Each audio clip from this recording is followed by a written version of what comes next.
Hey, Coach Angela here. I'm just going to talk to you about Bath Half Marathon race planning. So you should have got your number by now, and you should also know what you're wearing on the day of the race. And I'm talking about everything from shoes, socks, shorts, leggings, skirts, pants, vest, bra, hat, arm warmers, gloves, buff, whatever. You should know all that by now.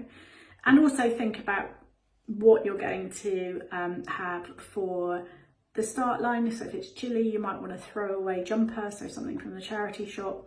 And also in your kit bag for afterwards, I highly recommend some comfy shoes, some dry socks, tracky bottoms, something comfortable, and any food that you really like. So sort of think about the strategy. Also be thinking about the timings of the race and the day. So right back from the start line, start counting it back. How long do I need to get to the venue? How long do I need realistically to queue up for the toilet? How long is it going to take me to find somewhere to park? The traffic's going to be hideous. Am I driving into Bath? Am I parking? What time is my breakfast?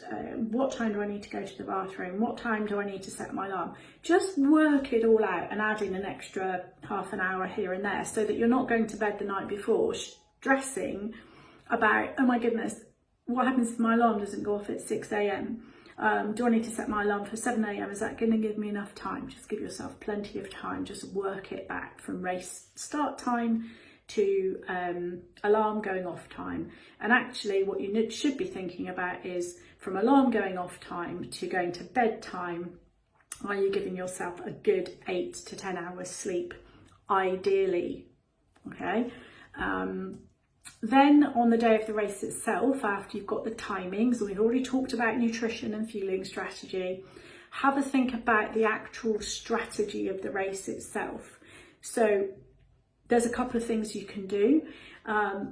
Think about chunking the race down into smaller sections. So every 3 miles or every 5K. So think about, miles 0 to 3 is I'm just going to get started. Miles 3 to 6, I'm just going to get into my pace. Miles 6 to 9, I should be feeling good by now. Miles 9 to 12, yeah, it might start to get a bit harder now, and then you've only got another mile to go. Or in every 5K, a similar way. That's one way to do it. Some people like to have a fueling strategy, that is run 5K, have a gel, or run 3 miles, have a gel, have a sweet, have a sip. The other thing that you can break the race down into are landmarks or milestones on the race. So we know we're starting in Victoria Park and Queen Square. You could be thinking, right, I'm just going to focus from Queen Square to the boathouse and the turnaround. Oh no, it's changed, sorry. You're just going to focus from Queen Square to Great Pulteney Street and the turnaround, and then come back around to near Southgate, and then I'm going to focus from there to the boathouse, okay, and the turnaround, and then I'm going to focus from there back to Queen Square. And then obviously you've got to do it again. But if you just chunk it down into smaller bits and just think about the bit you're in, it saves that whole, oh my goodness, I've only been running for 5 minutes. I've got, I haven't even got to Queen Square yet. So just break it down into those smaller chunks. It will make it so much easier. If, you look out for the cheer stations, so you should be able to spot the cheer stations of not just Bath Rugby Foundation, but other charities. Wave to people. If you've got your name on your vest, people might shout your name out. Suck that up. Find out where the cheer stations are. Find out on the route where the Battle of the Bands are, where the water stops are. Chunk it down. So don't be thinking about, oh my goodness, it's 6 miles of this, or 13.1 miles of this, or 20k of this. Just break it down.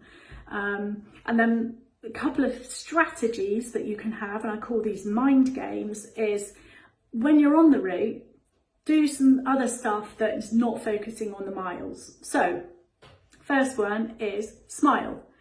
Sounds odd. People might think, oh my goodness, why are you smiling? Are you grimacing? Do that for a mile. Just smile for a mile, okay? It does take your mind off of pain, especially on the boring bits along the Lower Bristol Road, from like McDonald's to the boathouse. Just smile for a mile. The other thing you can do is look for colours of the rainbow. So start off with red. I'm looking for something red. Oh yeah, there's somebody with a red running top on. The way to remember it is red, orange, yellow, green, blue, indigo, violet, but I do purple, pink. So red, orange, yellow, green, blue, purple, pink. Just look for things with that colour. Play fancy dress bingo. You know, who's going to be running in a wedding dress? Who's running dressed as a Bath City Football Club mascot, which I think was a pig? Is anyone running in Bath Rugby Foundation colours? Is there somebody dressed as a Subway sandwich? Is somebody dressed as Elvis? These are all ones I've seen before. Rhinos.